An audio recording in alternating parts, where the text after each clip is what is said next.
3 জানুয়ারি 2026। ভোরের অন্ধকার তখনও কাটেনি, পুরো কারাকাস শহর তখনও ঘুমিয়েছিল। ঠিক সে সময় ইতিহাসের এক ভয়াবহ অধ্যায় লেখা হচ্ছিল নীরবে। ভেনেজুয়েলার প্রেসিডেন্ট নিকোলাস মাদুরো হঠাৎ করেই মার্কিন যুক্তরাষ্ট্রের হাতে গ্রেপ্তার হন। কিন্তু প্রশ্ন হলো, একজন ক্ষমতাসীন প্রেসিডেন্টকে আমেরিকা কেন গ্রেপ্তার করলো, কিভাবে করলো, আর কোন সময়ে এই রহস্যময় ঘটনা ঘটেছিল? আজ এই ভিডিওতে আমরা জানাবো আন্তর্জাতিক রাজনীতির ইতিহাসে সবচেয়ে রহস্যময় অপারেশনের কথা। নিকোলাস মাদুরো ভেনেজুয়েলার সাবেক প্রেসিডেন্ট হুগো চ্যাভেজের উত্তরসূরি হন। তিনি হয়ে ওঠেন ভেনেজুয়েলার ক্ষমতাধর মানুষ। তবে তার শাসনকাল ছিল বিতর্কে ঘেরা। অর্থনৈতিক বিপর্যয়, বিরোধী দমন, মানবাধিকার লঙ্ঘনের অভিযোগ এবং আন্তর্জাতিক নিষেধাজ্ঞা। কিন্তু এসব কিছুর মাঝেও সবচেয়ে গুরুতর অভিযোগটি আসে যুক্তরাষ্ট্রের কাছ থেকে। আন্তর্জাতিক মাদক পাচার, নর্কো টেররিজম এবং কোকেন যুক্তরাষ্ট্র প্রবেশের ষড়যন্ত্রে। যুক্তরাষ্ট্রের ফেডারেল আদালতে বলা হয়, মাদুরো ও তার ঘনিষ্ঠ সহযোগীরা দীর্ঘ সময় ধরে ড্রাগ কার্টেলগুলোর সঙ্গে কাজ করছে। এই অভিযোগের ভিত্তিতে আমেরিকা আগে থেকে ঘোষণা করেছিল মাদুরোর মাথার উপর কয়েক বিলিয়ন ডলারের পুরস্কার। কিন্তু কেউ ভাবেনি এই অভিযোগ একদিন গ্রেপ্তারে রূপ নেবে। এরপর আসে সে ভয়াল রাত।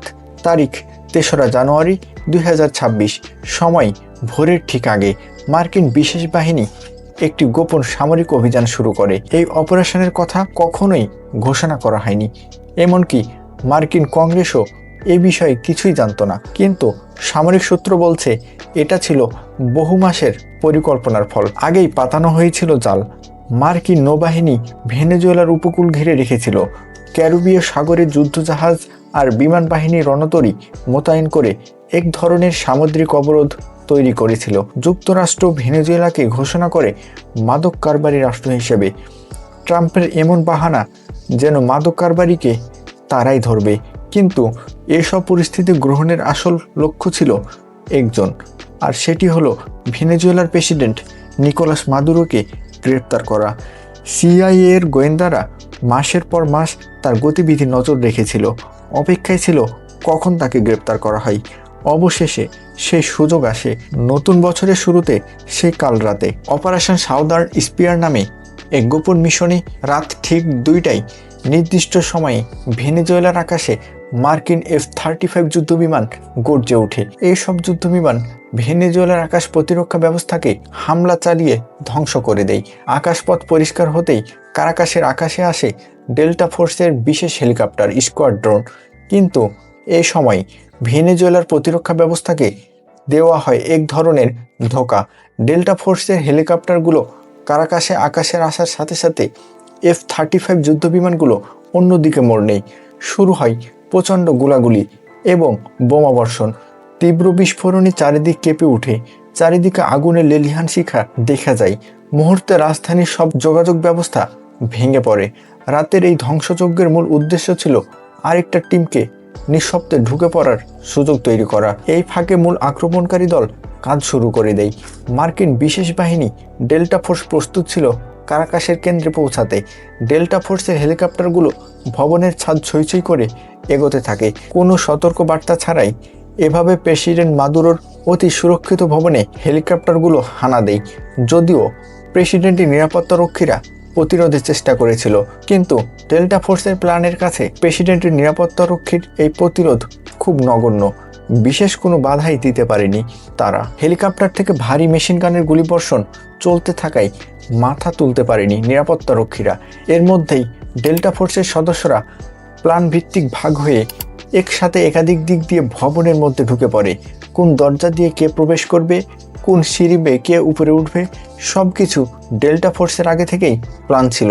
অভিযানকারী দল নিরাপত্তারক্ষীদের আতঙ্ক করতে সেকেন্ডের মধ্যে দরজা উড়িয়ে ঘরে প্রবেশ করে। প্রচণ্ড শব্দ আর চোখ ঝলকানো আলোতে দেহরক্ষীরা এদিক ওদিক ছোটাছুটি করতে থাকে। শক্ত লোহার দরজাগুলো দ্রুত বুলডোজ দিয়ে কেটে ফেলা হয়। মাদুরো তখন ঘুম থেকে উঠে ধাঁধায় পড়ে যায়।